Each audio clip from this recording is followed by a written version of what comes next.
내가 감히 이 집에서 나를 내쫓으려고 해? 이 집이 누구 덕분에 있는 줄 알아? 내가 피땀 흘려 번 돈으로 샀어. 내가 뭘 했다고 권리를 주자니. 아버지는 항상 자기 생각만 하잖아요. 저도 가족이 있고 저희도 살아야 한다고요. 아버지 혼자 고집 부리면 우리 부부 다 나가라는 거예요.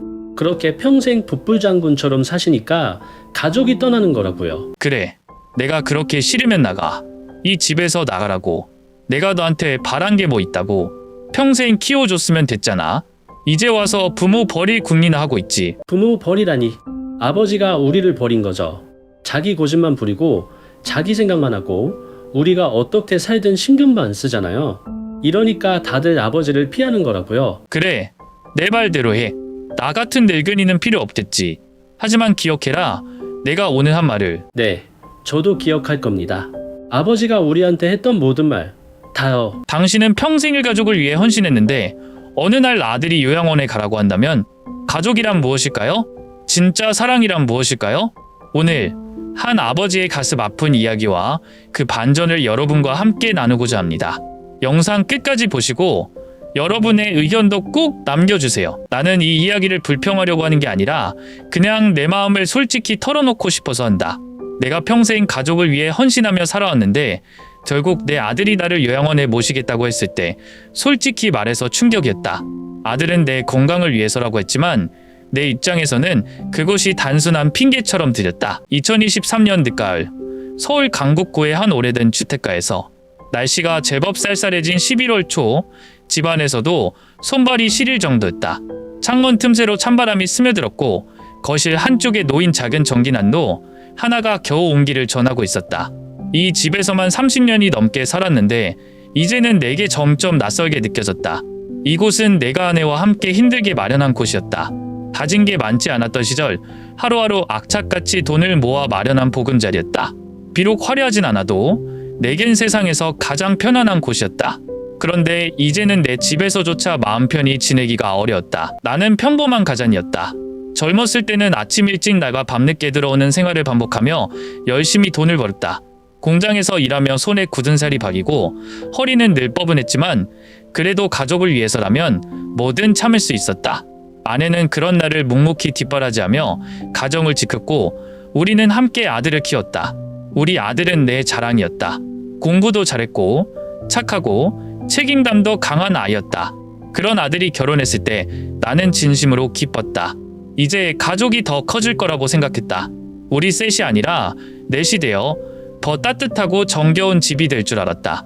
그런데 아내가 세상을 떠난 후 모든 것이 변했다. 아들은 결혼 후에도 우리 집에서 함께 살았지만 며느리가 들어오면서 분위기가 달라졌다. 처음에는 그래도 예의를 갖추려고 했는지 며느리도 나름 살갑게 대해주었다. 가끔 내 건강을 걱정하는 듯한 말도 건넸고 저녁 식사 자리에서는 내 앞에 반찬도 직접 놓아주곤 했다. 하지만 시간이 지나면서 점점 거리를 두기 시작했다. 아들과 둘이 있을 때는 그래도 대화가 오갔지만 며느리가 있는 자리에서는 나도 어쩐지 조심스럽게 말을 아끼게 됐다. 가끔 식사 때도 내가 먼저 말을 걸어야 겨우 짧은 대답이 돌아왔고 어느 순간부터는 아예 식사 시간이 겹치지 않도록 따로 밥을 차려 먹기 시작했다. 나는 요즘 젊은 사람들은 다 그런가 보다 하고 넘겼지만 마음 한구석이 씁쓸했다. 처음엔 별거 아니라고 생각했던 사소한 일들이 쌓이고 쌓이면서 갈등으로 변했다. 예전에는 아들과 밤늦게까지 막걸리 한잔하며 이런저런 이야기를 나누곤 했다. 세상 돌아가는 이야기, 직장에서 있었던 일, 축구 경기 결과까지 별의별 이야기를 다 나눴다. 하지만 결혼 후 그런 시간은 거의 없어졌다. 한 번은 오랜만에 아들과 단둘이 술 한잔을 하고 있었는데 며느리가 거실로 나와 아버님, 이제 주무실 시간 아닌가요? 라고 했다. 순간 나는 무척이나 서운했다. 우리 부자는 예전처럼 시간을 보내고 싶었을 뿐인데 이제는 그것조차 눈치를 봐야 하는 건가 싶었다. 또 한 번은 이런 일도 있었다. 날씨가 추워져서 집안 전기세가 갑자기 많이 나왔다. 나는 무심코 아들에게 물었다. 이번 달 전기세가 너무 많이 나왔네. 뭐 특별히 전기 많이 쓸 일이 있었나? 그러자 아들은 머뭇거리다가 그냥 와이프가 전기장판을 하루 종일 켜놔서 그런 것 같아 라고 했다. 나는 그럼 조금 줄이면 안 되겠냐? 낮에는 끄고 밤에만 틀어도 충분할 것 같은데 라고 했을 뿐인데 그날 저녁 식탁 분위기가 싸늘해졌다. 며느리는 그 뒤로 며칠 동안 나와 눈도 마주치지 않았고 아들도 괜히 나와의 대화를 피하는 듯했다. 이런 작은 일들이 반복되다 보니 나는 점점 집에서 내 자리가 없어지는 것 같았다. 그러던 어느 날 아들이 조심스럽게 말을 꺼냈다. 아버지, 요즘 건강도 예전 같지 않으시고 좋은 요양원 알아봤어요. 거기 가시면 편하게 지내실 수 있을 거예요. 나는 그 말을 듣고 순간 숨이 턱 막혔다. 요양원? 내 몸이 불편한 것도 아니고 아직 혼자서 생활할 수 있는데 그저 혼자 있다는 게 불편하다는 이유로 나를 집에서 내보내겠다는 건가? 나는 아무 말도 하지 못했다. 가슴이 먹먹했고 뭔가 뜨거운 것이 치밀어 올랐다. 아들은 정말 나를 위한다고 생각했을까? 아니면 며느리와 단둘이 지내고 싶었던 걸까? 나는 그 순간 깨달았다. 이 집은 더 이상 내 집이 아니라는 걸. 나는 이 집에서 평생을 살아왔다. 젊었을 때부터 아내와 함께 힘을 합쳐 마련한 보금자리, 우리 가족의 추억이 고스란히 스며있는 곳이다. 서울 동대문구의 조용한 주택가 한켠에 자리 잡은 이곳은 오래되긴 했지만 나에게는 세상에서 가장 따뜻한 곳이었다. 낡은 나무 마룻바닥, 손때 묻은 부엌, 한여름이면 시원한 바람이 들어오는 작은 마당까지 모든 것이 내 삶과 함께해온 소중한 공간이었다. 그런데 어느 날부터인가 며느리가 집에 대해 불만을 말하기 시작했다. 처음엔 대수롭지 않게 넘겼다. 요즘 아파트가 얼마나 편리한데요. 아버님, 엘리베이터도 있고 난방도 잘 되고 주차장도 따로 있고 요즘 세상에 이런 단독주택에서 사는 거 불편하지 않으세요? 나는 그냥 웃으며 살다 보면 다 적응되는 법이지라고 넘겼다. 하지만 그게 시작이었다. 시간이 지나면서 며느리의 불만은 점점 커졌다. 거실에서 TV를 보다가도 한숨을 쉬며 진짜 이 집은 단열이 너무 안 돼요. 겨울이면 춥고 여름이면 덥고 관리비도 많이 나가고 아버님도 힘드시잖아요. 라고 했다. 그러면서 자연스럽게 새 아파트로 이사 가자는 이야기를 꺼냈다. 나는 그럴 때마다 그냥 흘려들었다. 이 집을 떠날 생각은 단 한 번도 해본 적이 없었기 때문이다. 하지만 어느 날 며느리가 아들 앞에서 노골적으로 말했다. 오빠, 솔직히 우리 이제 그만 힘들게 살고 싶어. 이렇게 불편한 집에서 언제까지 살아야 해? 나는 그 말을 듣고 순간 당황했다.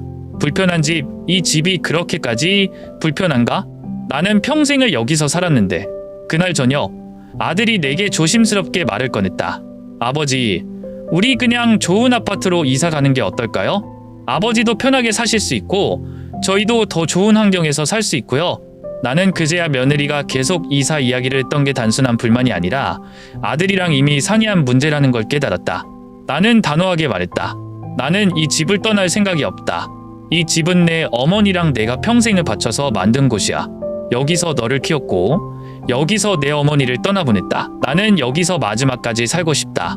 그러자 며느리가 날카롭게 말했다. 그럼 저희는요? 저희도 편하게 살 권리가 있잖아요. 아버님만의 집이 아니라 우리도 같이 사는 집인데 왜 아버님 생각만 하세요? 순간 가슴이 철렁 내려앉았다. 나는 평생을 가족을 위해 살아왔다고 생각했는데 며느리는 이 집이 자기 집이기도 하다고 말했다. 그날 이후로 분위기는 더 냉랭해졌다. 밥을 먹어도 어색했고 집안에 있어도 마음이 편치 않았다. 그러다 어느 날 아들이 또다시 내게 말을 꺼냈다. 아버지, 사실 이 집을 팔면 꽤 큰 돈이 나와. 그 돈으로 저희도 좋은 아파트로 가고 아버지도 좋은 요양원에서 편하게 지내실 수 있어요.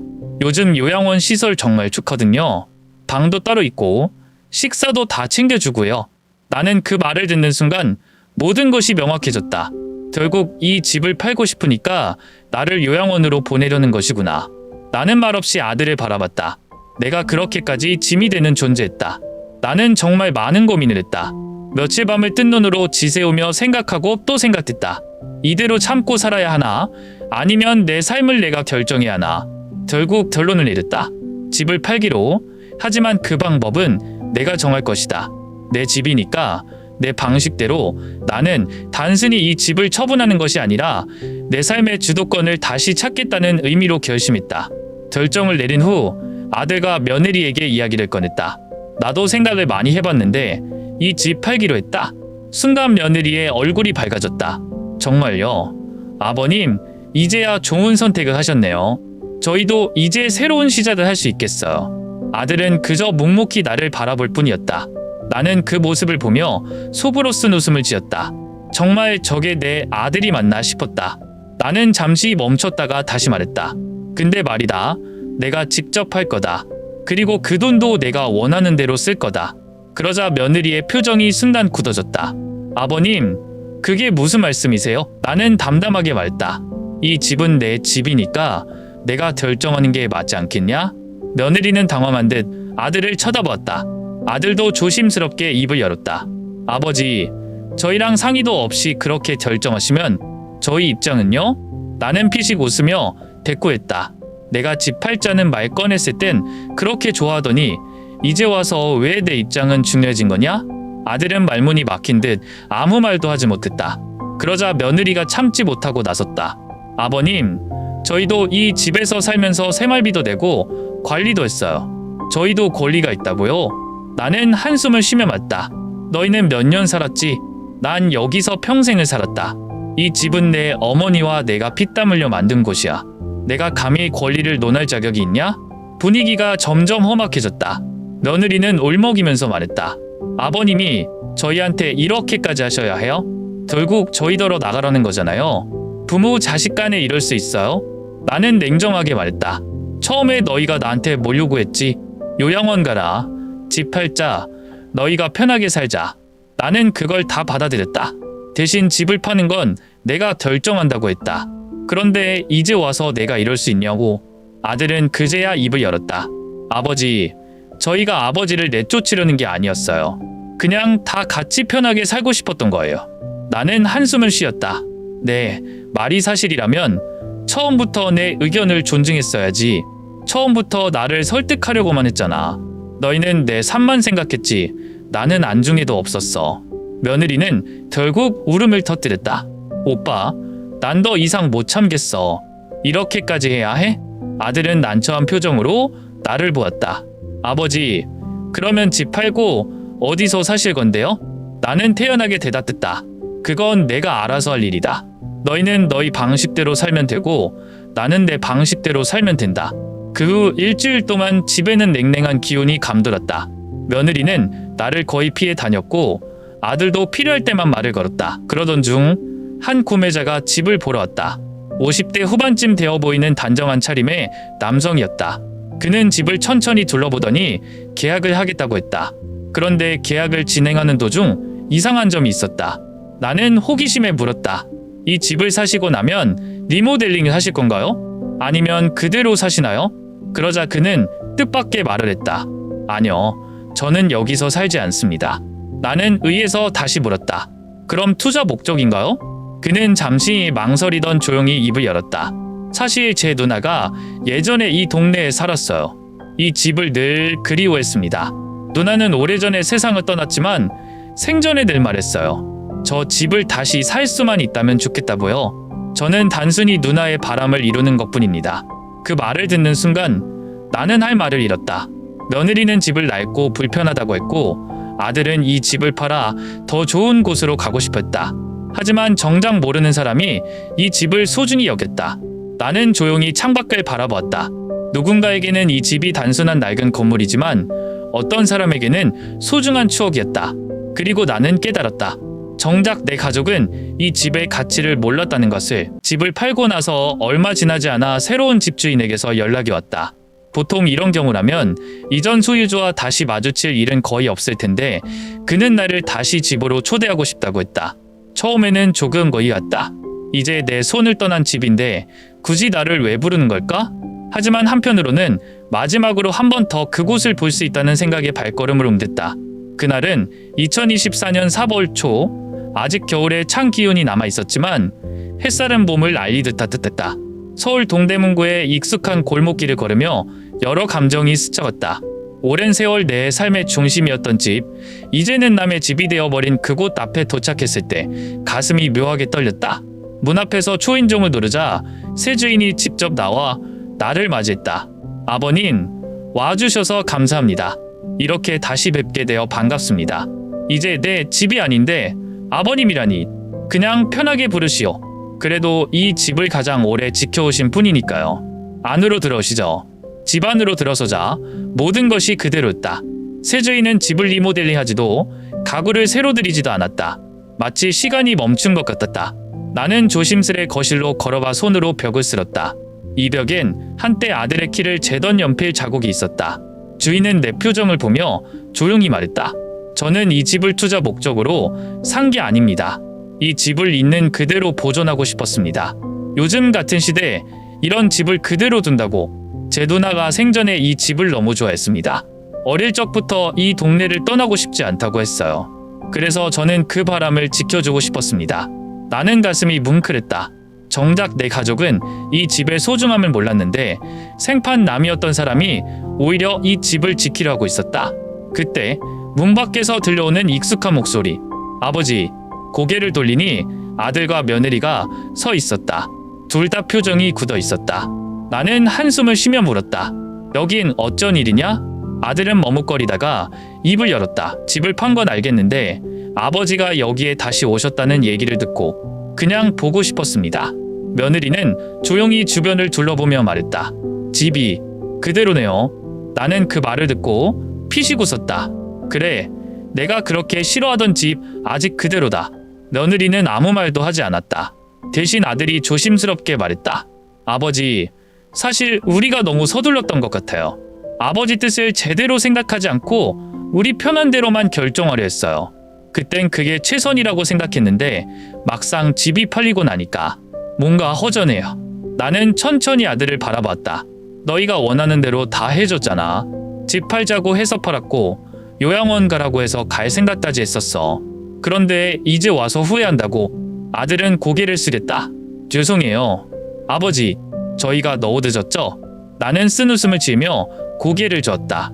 늦었다기보단 이제야 제대로 된 걸 깨달은 것 같구나. 그 순간 새 주인이 조용히 입을 열었다. 이 집이 단순한 건물이 아니라는 걸 이제라도 알게 되셨다면 아직 늦지 않았습니다. 나는 그 말을 듣고 잠시 침묵했다. 그러다 다시 한번 집안을 둘러보았다. 여전히 내 손때가 묻은 공간이었고 여전히 따뜻한 기운이 느껴졌다. 그때 며느리가 조용히 말했다. 아버님, 혹시 이 집을 다시 되찾을 수 있을까요?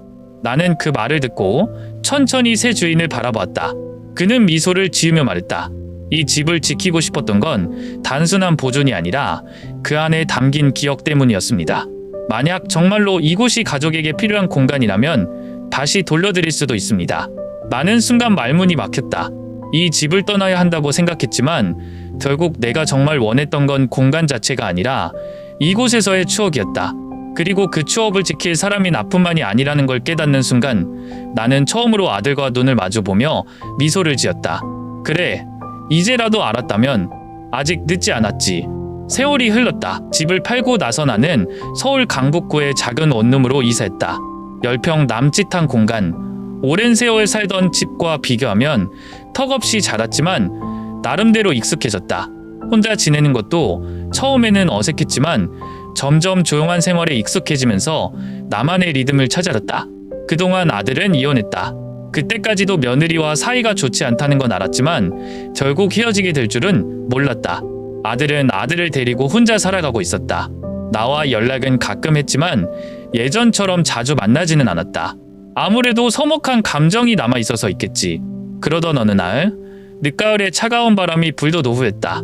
나는 시장에서 장을 보고 돌아와 문을 열려고 하는데 익숙한 목소리가 들렸다. 아버지. 고개를 돌리니 아들이 서 있었다. 조금 야윈 얼굴, 피곤해 보이는 눈빛, 그 옆에는 초등학교 저학년쯤 돼 보이는 손자가 조용히 서 있었다.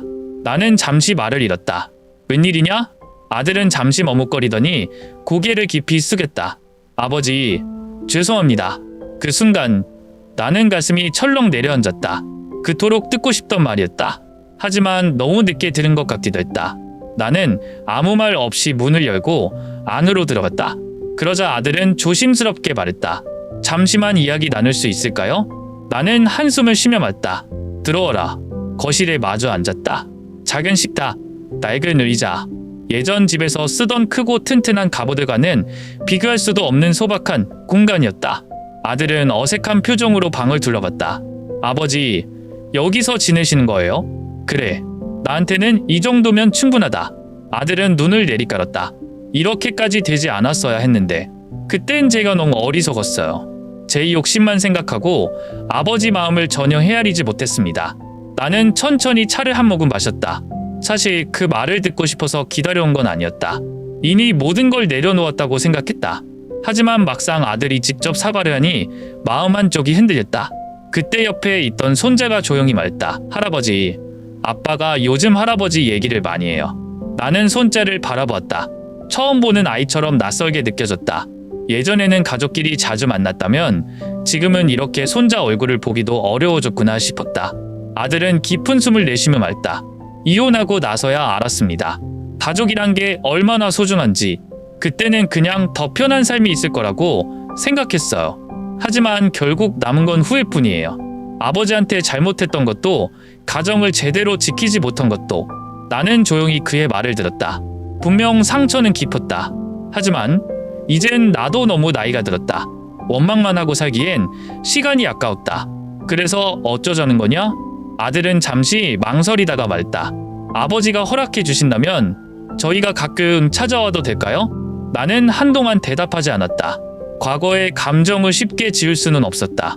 하지만 눈앞에서 작게 떨리는 아들의 손과 나를 빤히 쳐다보는 손자의 눈망울을 보니 대답은 이미 정해져 있었다.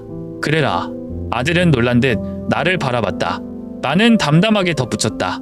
너희가 진심이라면 시간을 두고 다시 천천히 풀어나가 보자. 그날 이후 아들은 자주 연락을 해왔다. 손자도 가끔 전화를 걸어 할아버지 뭐 하세요? 라고 물었다. 물론 모든 게 하루아침에 원래대로 돌아온 것은 아니었다. 아직 서먹한 감정도 남아있었고 완전히 신뢰를 회복하려면 시간이 걸릴 것이다. 하지만 적어도 우리는 다시 대화를 시작했다. 가족이라는 건 그런 것 같다. 한번 멀어지면 다시 가까워지기 어렵지만 그렇다고 완전히 끊어낼 수도 없는 존재. 나는 여전히 혼자 살고 있지만 이제는 더 이상 외롭지 않다. 왜냐하면 우리 사이의 거리는 점점 좁혀지고 있으니까. 집을 팔고 처음에는 허전했다. 오랜 세월을 함께했던 공간을 떠나니 내 삶이 뿌리째 뽑힌 것처럼 공허했다. 매일 아침 익숙한 거실에서 신문을 펼치고 마당에 나가 커피 한 잔을 마시던 그 작은 습관들이 더는 가능하지 않다는 사실이 낯설었다. 서울 성북구의 작은 원룸에서 새 생활을 시작했지만 아무리 시간이 지나도 적응이 쉽지 않았다. 하루 종일 집에만 있으면 더 우울해질 것 같아서 일부러 밖으로 나가려고 했다. 가까운 공원에서 산책을 하거나 도서관에 가서 책을 읽기도 했다. 그러다 우연히 동네 작은 도서관에서 시니어 독서 모임이라는 팻말을 발견했다. 이 나이에 무슨 독서 모임이냐 싶었지만 아무래도 새로운 사람들과 이야기라도 나눠야 할 것 같아 용기를 내어 참석해보았다. 처음에는 낯설었다. 하지만 차츰 분위기에 익숙해지면서 나 같은 연배의 사람들과 자연스럽게 어울리게 되었다. 어떤 이는 손주 자랑을 했고 어떤 이는 젊었을 때 했던 사업 이야기를 했다. 나도 처음엔 그저 듣기만 했지만 점점 내 이야기도 꺼내게 됐다. 집을 팔고 나니 허전하더라고요. 매일 가던 시장도 늘 지나던 골목도 다 사라진 느낌이었어요. 그러자 한 사람이 웃으며 말했다. 그거야 누구나 마찬가지죠. 저도 몇 년 전에 살던 동네를 떠나면서 엄청 우울했어요. 하지만 익숙해지는 게 중요한 거더라고요. 또 다른 사람이 고개를 끄덕이며 말했다. 맞아요. 익숙해지면 오히려 더 편해요. 저는 지금 사는 곳이 처음엔 낯설었는데 이젠 예전보다 더 좋은 것 같아요. 나는 조용히 그들의 이야기를 들으며 생각했다. 나도 언젠가 그렇게 될까? 그러던 어느 날 도서관에서 책을 읽고 있는데 낯선 번호로 전화가 왔다. 여보세요? 혹시 씨 맞으시죠? 저는 고인의 친구였던 박입니다. 아내의 친구라고. 나는 순간 놀랐다. 아내가 떠난 지 오래되었는데 갑자기 무슨 일일까? 아, 네. 그런데 무슨 일이신지요? 편지 하나를 보내드리고 싶어서요. 아내분께서 예전에 저에게 주신 이야기인데 꼭 전해드리고 싶었습니다. 며칠 후 그녀에게서 편지가 도착했다. 나는 떨리는 손으로 봉투를 열었다. 씨, 혹시 알고 있나요? 당신이 매일 일하러 나갈 때 나는 동네에 홀로 사는 어르신들을 찾아가곤 했어요. 그분들이 외로워할까봐 그냥 같이 차를 마시고 이야기를 들어주는 것뿐이었지만 그 시간이 나에게도 참 소중했어요. 언젠가 우리도 그렇게 될 텐데 나는 당신이 외롭지 않길 바랐어요. 나는 그 자리에서 한참 동안 편지를 쥐고 아무 말도 하지 못했다. 그렇게 오랜 세월을 함께 살았으면서도 나는 아내가 그런 일을 했다는 걸 몰랐다. 나는 언제나 가족을 위해 열심히 일했다고 생각했지만 정작 아내는 가족뿐만 아니라 주변의 외로운 사람들에게도 마음을 나누고 있었다. 나는 문득 생각했다. 아내가 했던 일을 내가 이어가 보면 어떨까? 그렇게 해서 처음으로 동네 복지관에 발을 들였다. 서울 종로구에 있는 노인복지센터에서 자원봉사자를 모집한다는 소식을 듣고 직접 찾아갔다. 처음엔 내가 과연 잘할 수 있을까? 하는 걱정이 컸지만 의외로 나처럼 비슷한 이유로 온 사람들이 많았다. 처음에는 그저 다른 어르신들과 이야기를 나누는 정도였다. 하지만 점점 활동이 늘어나면서 나는 도움을 주는 사람이 아니라 오히려 도움을 받는다는 기분이 들었다. 할아버지, 오늘도 오셨어요? 그럼 내가 빠질 수 있나? 새로운 사람들과 만나고 함께 시간을 보내면서 나는 깨달았다.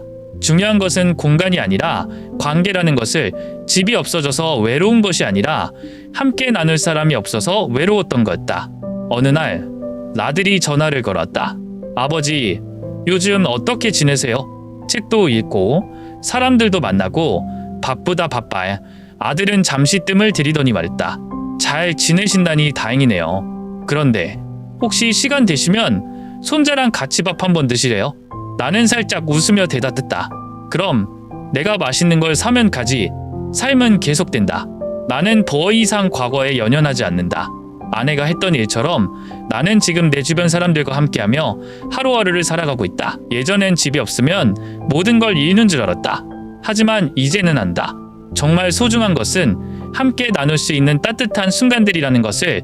어느 늦가을 오후 창밖에는 노랗게 물든 은행나무 잎들이 하나둘씩 떨어지고 있었다.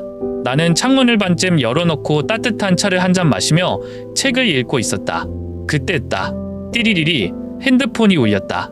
화면을 보니 낯설지 않은 번호 아들이었다. 나는 순간 멈칫했다. 요즘 가끔 연락이 오긴 했지만 먼저 전화를 걸어오는 일은 드물었다. 손가락이 주저했지만 결국 통화 버튼을 눌렀다. 여보세요. 잠시 정적이 흘렀다. 그러다 익숙한, 하지만 조금은 지친 목소리가 들렸다. 아버지, 잘 지내세요? 나는 차를 내려놓으며 천천히 대답했다. 그냥 뭐 하루하루 사는 거지. 너는? 저도 그냥 그러게요. 목소리에 힘이 없었다. 예전에 당당하던 아들은 어디 가고 피곤함이 묻어나는 목소리만 남아 있었다. 나는 잠시 망설이다가 조용히 물었다. 무슨 일 있냐? 아들은 가벼운 한숨을 내쉬더니 담담하게 말했다. 그냥 아버지랑 이야기하고 싶어서요. 솔직히 말하면 나는 아직도 섭섭한 감정이 남아 있었다. 과거의 일들을 완전히 잊기는 어려웠다. 하지만 아들의 목소리를 들으니 나도 모르게 걱정이 앞섰다. 그래, 무슨 이야기인데? 아들은 잠시 침묵하던 조용히 말을 이어갔다. 이혼하고 나서 처음에는 괜찮을 줄 알았어요. 오히려 속이 시원할 거라고 생각했는데 막상 혼자가 되니까 생각보다 쉽지 않더라고요. 나는 아무 말 없이 그의 이야기를 들었다. 퇴근하고 집에 들어가면 아무도 없고 저녁을 차려줄 사람도 없고 아이가 있어서 덜 외로울 줄 알았는데 오히려 더 힘들어요. 혼자 아이를 키우는 게 이렇게 어려운 줄 몰랐어요. 아들의 목소리는 흔들리고 있었다. 아버지가 예전에 하셨던 말씀 이제야 조금 알 것 같아요. 가족이란 게 그렇게 쉽게 버릴 수 있는 게 아니었는데 저는 너무 쉽게 생각했던 것 같아요. 나는 차가 식어가는 걸 느끼며 천천히 눈을 감았다. 아버지, 왜 혹시 시간 되시면 한번 볼 수 있을까요? 나는 휴대폰을 꼭 쥐고 깊은 숨을 내쉬었다. 용서라는 게 쉬운 일은 아니었다. 한때 가장 믿었던 사람이 가장 큰 상처를 줬을 때 그걸 완전히 잊는 건 불가능한 일일지도 몰랐다. 하지만 반대로 가족이라는 건 한번 끊어낸다고 해서 쉽게 남이 될 수도 없는 관계였다. 나는 아들의 말을 곱씹어 있다. 그가 진심이라는 걸 느꼈다. 나는 천천히 입을 열었다. 그래, 보자. 아들은 놀란 듯 잠시 말을 멈추더니 조용히 대답했다. 정말요. 그래, 만나서 이야기하자. 얼굴 보고 하는 말이 더 솔직하지 않겠냐? 그 순간 전화기 너머로 들려오는 아들의 가벼운 숨소리가 달라졌다. 마치 한시름 놓은 듯한 느낌이랄까. 감사합니다, 아버지. 나는 전화기를 내려놓고 차가 식어버린 잔을 다시 바라봤다. 과거를 완전히 지울 수는 없겠지만 서로 노력한다면 어쩌면 가족이라는 이름 아래 다시 하나가 될 수도 있지 않을까? 나는 창밖을 바라보았다. 가을이 끝나가고 있었다. 그리고 새로운 계절이 오고 있었다. 아들과 다시 만나고 난 후 우리의 관계는 서서히 변하기 시작했다. 처음에는 여전히 어색했다. 오랜 시간 동안 쌓인 감정의 벽이 하루아침에 허물어질 리 없었으니까. 하지만 최소한 서로의 안부를 묻고 가끔 밥 한 끼라도 함께하는 사이가 되었다는 것만으로도 큰 변화였다. 가장 큰 연결고리는 손자였다. 아들은 여전히 혼자 아이를 키우며 직장 생활을 하고 있었고 나는 자연스럽게 손자를 돌보는 역할을 하게 되었다.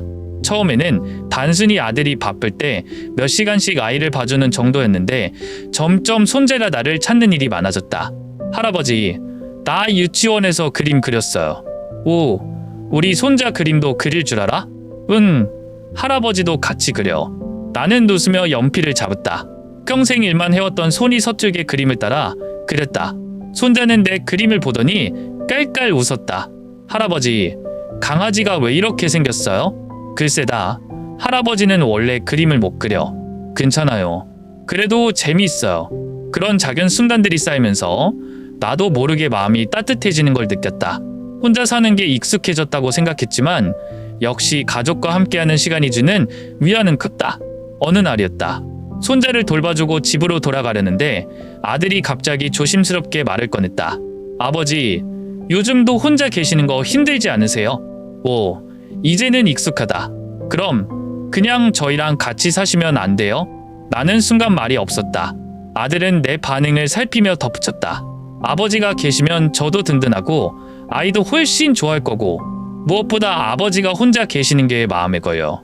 나는 천천히 아들을 바라봤다. 예전 같았으면 너무도 반가운 제안이었을 것이다. 가족이 함께 사는 것이 당연하다고 생각했던 시절이 있었다. 하지만 이제는 달랐다.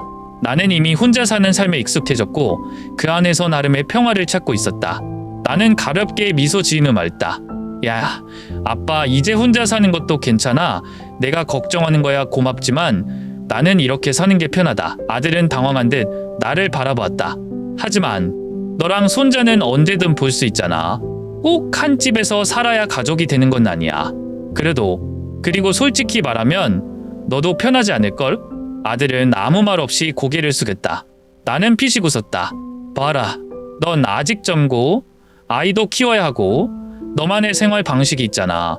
아빠가 같이 살면 아무래도 서로 맞춰야 할 게 많아진다. 그러다 보면 또 부딪히게 될 수도 있고. 아들은 한동안 침묵하다가 작게 고개를 끄덕였다. 네, 사실 저도 그게 걱정이었어요. 예전에 같이 살 때 작은 일로도 다투고 했잖아요. 나는 조용히 아들의 어깨를 두드렸다. 괜찮다. 우리는 지금 이대로도 충분히 잘 지내고 있어. 예전처럼 함께 살지 않아도 이제는 서로 이해하려고 노력하고 있잖아. 그게 더 중요하지 않겠냐? 아들은 깊은 한숨을 쉬더니 나지막이 말했다. 네, 아버지 말씀대로 지금처럼 자주 뵙고 지내는 것도 좋은 방법일 것 같아요. 나는 고개를 끄덕이며 웃었다. 그래, 대신 자주 불러라. 내가 올 테니까. 아들은 눈을 비비며 고개를 끄덕였다. 알겠어요, 아버지. 나는 손자의 작은 손을 잡고 살짝 흔들었다. 그럼 우리 손자도 다음에 또 할아버지랑 그림 그릴 거지? 응, 할아버지. 다음엔 내가 더 잘 가르쳐 줄게요. 나는 크게 웃었다. 비록 같은 집에 살지는 않지만 우리는 이제 진짜 가족이 되어가고 있었다. 나는 이제야 깨달았다. 사람은 잃어봐야 소중함을 안다는 것을. 아들을 원망하며 살았던 시간이 길었다. 내가 헌신했던 가족에게서 외면당했을 때의 상처가 너무 깊었고 그 상처는 쉽게 아물지 않았다. 하지만 시간이 지나면서 나도 변했다. 아들도 변했고 손자도 자랐다. 우리는 서로를 이해하려 노력했고 그 과정에서 조금씩 가까워졌다. 아들과 다시 관계를 회복한 후에도 나는 혼자 사는 생활을 계속했다. 하지만 이제는 더 이상 외롭지 않았다. 가족과의 관계가 회복되면서 마음이 한결 가벼워졌고 오히려 혼자만의 시간을 더 소중히 여기게 되었다. 그래서 나는 오랫동안 미뤄왔던 일들을 하나씩 해보기로 했다. 우선 여행을 떠나보기로 했다. 평생 일하느라 바빠서 멀리 떠나본 적이 없었다. 젊을 때는 나중에 돈 벌고 애들 키우고 나면 여행 다니면 되지라고 생각했지만 정작 그렇게 시간이 흐르고 나니 몸도 마음도 지쳐서 어디 나가는 것조차 귀찮아졌다. 하지만 이제는 생각이 달라졌다. 2024년 여름 나는 강릉으로 혼자 떠났다. 바다를 보러 가고 싶었다. 서울역에서 KTX를 타고 2시간 남짓 달려 도착한 강릉은 기대 이상으로 아름다웠다. 파란 하늘과 푸른 바다 그리고 시원한 바람. 나는 백사장에 앉아 한참 동안 바다를 바라봤다. 그때 옆에서 한중년 남성이 말을 걸어왔다. 혼자 여행 오셨나 봅니다. 네, 그냥 바다 한번 보고 싶어서요. 저도 그래요. 아내가 떠나고 나서 혼자 여행 다니기 시작했어요. 그는 조용히 미소를 지으며 바다를 바라보았다. 나도 따라 고개를 끄덕였다. 혼자 여행 다니는 거 생각보다 괜찮네요. 그렇죠? 나이 들면 여행이 힘들 거라 생각했는데 막상 해보니까 그렇게 어렵지도 않더라고요. 우리는 잠시 바다를 함께 바라보며 조용히 시간을 보냈다. 혼자 떠나는 여행이 이렇게 편안할 줄 몰랐다. 여행을 다녀온 후 나는 책을 읽기 시작했다. 예전에는 신문기사나 대충 훑어보는 게 전부였지만 이번엔 제대로 책을 읽어보기로 했다. 처음엔 도서관에서 추천해주는 책을 골라 읽었는데 점점 흥미로운 책을 발견하게 되었다.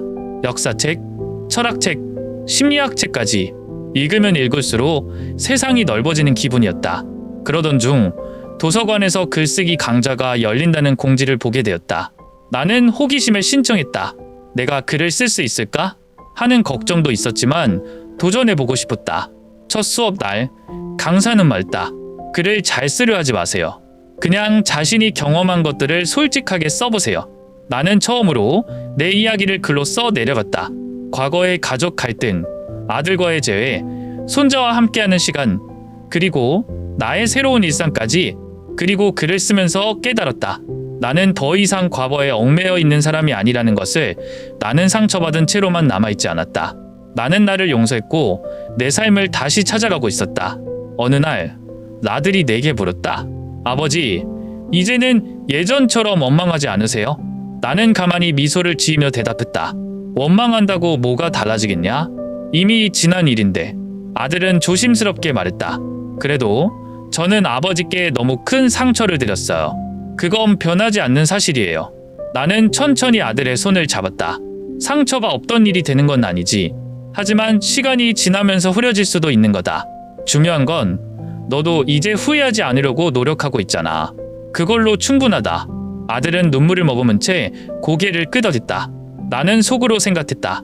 용서는 상대를 위한 게 아니라 나를 위한 것이구나. 나는 이제 더 이상 버려진 아버지가 아니다. 나는 내 삶을 주체적으로 살고 있다. 여행을 다니고 책을 읽고 글을 쓰고 가끔은 손자와 놀아주고 여전히 혼자지만 외롭지 않다. 나는 내가 행복해질 자격이 있다는 걸 깨달았다. 나는 이제 과거에 머무르지 않는다. 나는 앞으로 나아간다. 그리고 당신은 당신이라면 과거에 머무를 것인가? 아니면 나처럼 다시 삶을 시작할 것인가?